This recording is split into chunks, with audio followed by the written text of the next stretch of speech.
Hello नमस्कार, kitchen स्टारमध्ये आपलं सगळ्यांचं मनापासून स्वागत आहे। आज आपण बनवतोय मस्त अशी झणझणीत काळ्या घेवड्याची आमटी।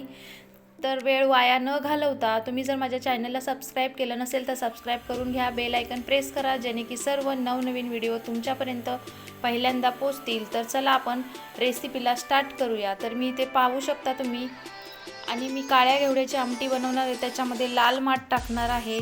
एकदम वेगळी इंटरेस्टिंग रेसिपी आहे, कधीच पाहिली नसेल अशी ही रेसिपी आहे। लाल माठ घेतलेला आहे, साफ करून स्वच्छ पाण्याने धुतलेला आहे आणि कापून घेतलेला आहे। आणि इथे तुम्ही पाहू शकता एक वाटी काळ्या घेवड्याची डाळ घेतलेली आहे। घाटावरती ही काळ्या घेवड्याची डाळ खूप प्रसिद्ध आहे।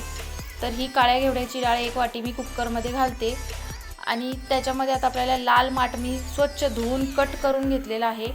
जेवढा लागेल तेवढा आपल्याला लाल माठ घ्यायचा आहे आणि ह्या डाळीमध्ये वरून टाकायचा आहे।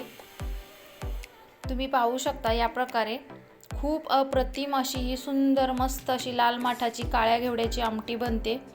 तर तुम्ही पाहू शकता आता ह्याच्यामध्ये आपल्याला एकदम त्याला अप्रतिम चव येण्यासाठी थोडेसे शेंगदाणे ॲड करायचे। शेंगदाणे घातले तर खूप मजा येते भाजी खायला। आणि थोडंसं 1 चमचा मीठ घालायचे आणि त्याच्यामध्ये आपल्याला आता 2-3 वाट्या पाणी घालायचे। कमीत कमी 3 वाटी तरी पाणी लागेल। तुमच्या अंदाजानुसार जेवढं प्रमाण भाजीचं आहे डाळीचं आहे त्याप्रमाणे तुम्ही पाणी ॲड करू शकता, कमी जास्त। झाकण लावायचे आणि 2 ते 3 शिट्ट्या काढायच्या आहेत, म्हणजे आपली डाळ एकदम परफेक्ट शिजून तयार होईल। 3 शिट्ट्या काढायच्या आहेत त्याला। आता मी भाजी शिजत ठेवलेली आहे, तोपर्यंत आपण बाकीची तयारी करून घेणार आहोत। डाळीला फोडणी देण्यासाठी जे लागतं त्याची तयारी करणार आहोत। आणि ही भाजी एकदम गरगटी भाजी ज्या प्रकारे आपण करतो मिक्स भाजी त्या भाजीसारखीच टेस्ट ह्या भाजीची सुद्धा लागते। तुम्ही पाहू शकता खूप मस्त अशी भाजी तयार झालेली आहे शिजून आणि छान शिजलेली आहे। आता याला आपण मॅश करायची आहे, रवीने मॅश करून घ्यायची। आणि आता आपल्याला एका साईडला कढई गरम करत ठेवायची आहे। आपण आता डाळीला फोडणी देणार आहोत।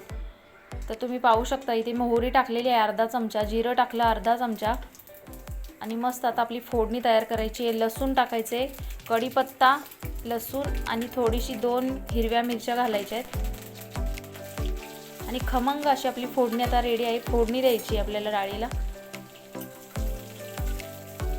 ही डाळ तुम्ही गरगटी भाजीसारखी सेम लागते। ही डाळ तुम्ही भाकरी सोबत खाल्ली तर खूप अप्रतिम अशी मस्त लागते। याच्यामध्ये 1 कांदा ॲड करायचा, कांदा घातल्यानंतर टेस्ट अजून वाढते। कांदा थोडासा ब्राऊन झाला की मग आपल्याला याच्यात डाळ घालून घ्यायची आहे।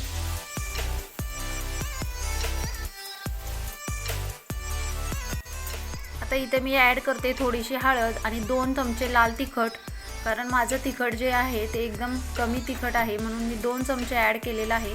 आणि आता आपली फोडणी रेडी आहे। जी डाळ आपण मॅश केलेली आहे ते ह्याच्यात घालून घ्यायची आहे। तुम्ही पाहू शकता अप्रतिम अशी आपली फोडणी इथे रेडी झाले आणि मस्त फोडणी बसलेली आहे डाळीला।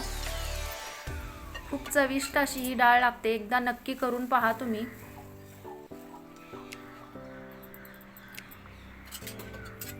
कोणाकोणाला लाल माठ सुक्की भाजी बनवली तर मुलं खात नाहीत, आवडत नाही।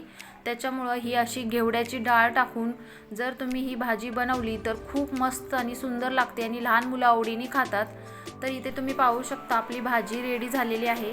आता ही भाजी मी तुम्हाला सर्व करून दाखवणार आहे। खूप भन्नाट भाजी आपली तयार झालेली आहे। तुम्हाला जर भाजीची रेसिपी आवडली असेल तर कमेंट करून नक्की कळवा। चॅनलला लाईक करा, शेअर करा, सबस्क्राईब करायला विसरू नका। प्लीज चॅनलला सबस्क्राईब करा आणि पुन्हा भेटूया आपण अशाच नवनवीन रेसिपी सोबत। तोपर्यंत स्वस्त रहा, मस्त रहा आणि मेन म्हणजे खात रहा। धन्यवाद।